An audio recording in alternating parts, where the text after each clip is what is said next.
We've got Geography Assistant Professor Timothy James Cipriano of the Philippine Normal University. He's also a resident geographer for AGHAM, or Advocates of Science and Technology for the People. Good afternoon, Timothy, Professor Timothy. Thanks for joining us. Good afternoon, Prof.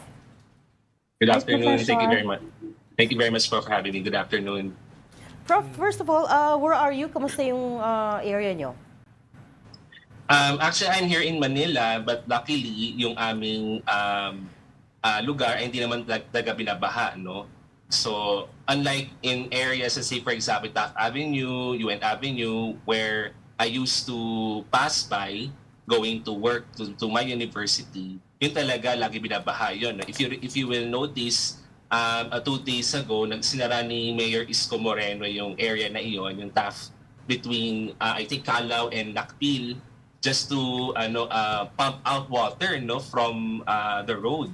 So and then they begin dredging the canals. So yun yung ginagawa din nila doon sa area. But luckily in our place, hindi naman kami binabaha. But doon sa mga dinadaan within our place, binabaha talaga ever since. That's really good to hear. Parang no, I'm not sure if I spoke to you last year around this time, pero parang every year it's the same places that get flooded. So far this year, ang narinig ko lang na nag-improve na is Marikina. Although of course nandun pa rin yung overflow ng Marikina River, but on the whole yung mga kalsada ng Marikina, at least kahit paano hindi sila lahat na went under. What is your assessment? Are we improving in any way? Okay. If you remember,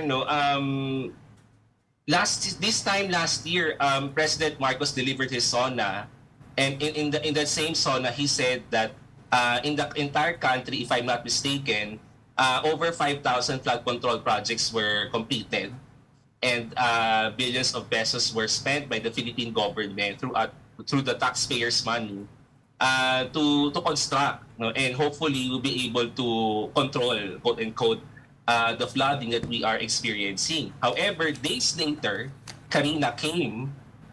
Although Karina did not landfall in any part of the country, but it enhanced the southwest monsoon rains. So, and later on, nag-cause din ito na pagbaha sa iba't ibang mga areas. And then a year later, here we are again, no? We see the same scenario, almost the same. So in that situation, we have to look into or approach this situation right now differently. Because in the past, we have been concentrating on controlling or taming the water. So in this case, for example, here in Manila, where geographically binabaha naman talaga kami, but we are sitting in an alluvial floodplain din kasi. But of course, numerous studies have also shown that for the past century or for the past decades, tinatabunan kasi yung mga natural waterways ng mga concrete. So rapid urbanization has been at the forefront of this situation right now, which basically clog waters, no?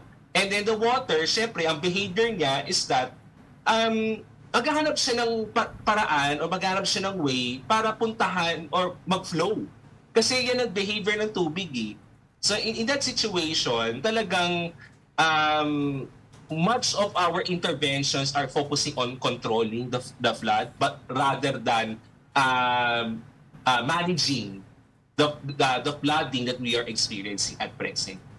So it's about time for a paradigm shift already, from a more engineering approach or flood control approach to a more management approach, wherein it's not just a structural that we also invest on, but we have also to invest on non-structural, like for example, a more inclusive land use policy, or sub-structural like watershed rehabilitation or restoration, amid reports of increasing quarrying activities in Sierra Madre, and also deforestation, and of course, a massive land conversion in different areas. And I have seen yesterday a satellite image that there is a sediment loop doon sa Bulacan and Valenzuela, na kung saan nakita natin na massive sediments were already overflowing doon sa mga dinadaanan ng mga rivers. So kita natin that although we have to study more on that, pero but that's also a sign that there is an increasing land conversion activity or perhaps activities or human-driven activities that are happening in our mountains. What did you call it, Prof? Sediment what? Sediment plume. So basically, Plume. it's a sediment Okay. plume. It's actually parang binuhos lahat ng mga sediments from the mountains. Pero kumbaga, the large concentration of the sediments are there dun sa mga waterways natin. Which is also very much evident at present. Sa Metro Manila, ano pa ang pwedeng gawin? What can be done? You're talking about mga interventions. Anong pwedeng gawin? Kasi can you redirect the water, for example? Can you impound the water for future recycling, for example? Anong pwedeng gawin? Halimbawa, Prof, dagdag sa talong ni Ami, short term, medium term, long term. Ano, siyempre, water impounding takes time Mga pang medium term yan, di ba? So, ano yung mga pwedeng gawin na immediate? Halimbawa, for the next monsoon season next year, ano yung paano natin magagawa to mitigate yung flooding? Pero medium term, ay ano yung pwede natin gawin para na-set up na natin, halimbawa, yung water impounding natin. Di ba? Yung ating mga rainforest. Paano tayo mag-reforestation para hindi silt yung bumabara sa ating mga ilog at sa ating mga lakes. So, long term, ito yung mas mahalaga. No? Dahil lahat itong short term, medium term, papunta sa long term. From your vantage point, ano yung pwedeng gawin, Professor? Okay, so let's talk about the short term. In the next year, let's say for example, we have to look into yung mga kasi may mga reports sa mga sirang mga pumping stations. Perhaps we have to prioritize in terms of repairing those. That's number one. Number two, kailangan consistent yung declogging operations. Kahit umuulan o hindi umuulan, kailangan consistent siya, dahil hindi natin may tatahila na pagmara ang ating mga drainages, syempre mas babagal yung flow ng water. That's this is something that we have to look in. Number three, we also have to do clean up din sa ating mga canals, sa ating mga rivers, And it's not only in Metro Manila, it's also in different provinces kasi we have to understand the fact that we have to approach the waterways as a network. Kasi kung halimbawa, kung ang in-address mo lang ay paglilinis ng isang particular area lang, kung ang basura mo or yung other silt ay nanggagaling sa ibang area, so kinakailangan all local government units that belong to that same network of waterways or the same network of waterways within the watershed, kinakailangan linisin din yung mga rivers and canals, so that it will also contribute to in a way addressing flooding. That's the thing we have to do. In the medium term, kinakailangan natin tignan yung mga drainage master plans ng mga and it should be in sync with each other. For example, baka mamaya kasi may master plan ng drainage sa isang LGU, tapos walang master plan yung isang LGU, magkalapit yung dalawang LGU na yon. So, in Metro Manila, there should be a more unified drainage master plan so that we'll be able to address this flooding we are experiencing. Although, we have also to understand that engineering approaches also address a certain type of flooding. Yung tinatawag po natin na street level flooding. But what about, let's say for example, yung ating tinatawag na coastal flooding or yung tinatawag din natin ng mga fluvial flooding o yung pag-apaw ng river. Basically, pag umapaw yung river, babaha. So that's what you call fluvial, no? So meron kasi iba't ibang interventions for each type of flooding. So in that situation, yung pag-address din natin sa mga ganong types of flooding, that will also require medium to long-term intervention. Say for example, kung sa coastal man yan at may mga nag-require kasi siya ng pag-reforest, say for example of mangroves. Although ang caveat din dyan ay kinakailangan tama yung pagtatanim ng mangroves. Kasi baka mamaya, kung saan-saan lang din tayo nagtatanim ng mangroves, meron kasi siyang tamang zoning at tamang species for mangroves. I will leave it that to the mangrove experts. We also have to understand also na yung watershed rehabilitation should also be prioritized, no? Ibig sabihin, kinakailangan natin mag-reforest doon sa mga area sa kung saan nasisira, no, yung or nakakalbo for in that situation dahil massive yung mga activities na nangyayari doon sa area, and it's about time for us, I think, that we have to stop development aggressive projects that also contribute to the to the massive flooding that happens. Kasi we have to understand that forests and our watersheds, nagsisilbi din kasi siyang kumbaga cushion ng tubig. Parang kumbaga ay sisipsip niya yung tubig so that the runoff is not significant downstream. Yun yung tulong kasi ng mga puno no? So right. yun yung titingnan natin doon. Short term, Professor, isasuggest mo ba na yung libo-libong flood control projects ay itigil na at i-centralize na lang sa ilang mas holistic at saka integrated flood control projects para masuggest mo naman sa presidente sa kanyang SONA?